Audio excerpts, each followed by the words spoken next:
تو امام بخاری نے باب باندھا تھا کہ اہل علم اور اہل فضل ہی امامت کے زیادہ حقدار ہیں.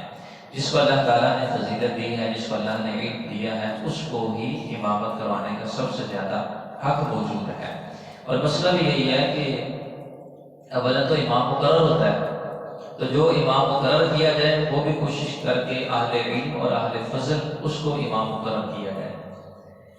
اس میں بعض اوقات ہمارے یہاں سستی ہوتی ہے کہ ہم اس میں علم کو نہیں دیکھتے، اس کے فضل اور کسی آدمی کے تقوی کو نہیں دیکھتے. ہمارے یہاں جو امام مقرر کیا جاتا ہے ہم اس کی طرز کو دیکھتے ہیں. جب ٹیسٹ لیتے ہیں تو ہم دیکھتے ہیں کہ یہ راگ کتنا لگاتا ہے، یہ جو ہے نا وہ شعر کتنے پڑھتا ہے، یہ آواز کیسے نکالتا ہے، یہ قرات کیسی کرتا ہے.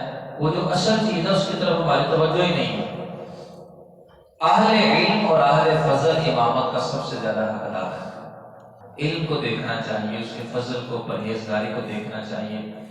جب یہ چیز معیار کے مطابق ہوتا رہے تو وہ امامت کا سب سے زیادہ حقدار ہے. باقی وہ جس گئی ہیں بیانات کو لوگ دیکھتے ہیں تو قرات کو دیکھتے ہیں تو پتہ نہیں کیا کیا چیز دیکھتے ہیں.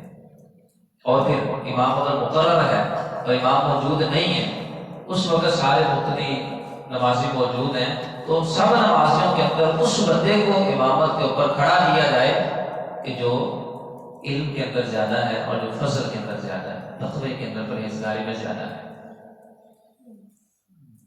سب نمازیوں میں اس میں دیکھ لیا جائے کہ کس کی اولاً سنت کے مطابق داڑھی ہے، اس کو ترتیب دی جائے. قرآن کون صحیح پڑھتا ہے اس کو ترتیب دی جائے. تو علم اور فضل یہ معیار ہے شریعت کے اندر، تقویٰ معیار ہے شریعت کے اندر.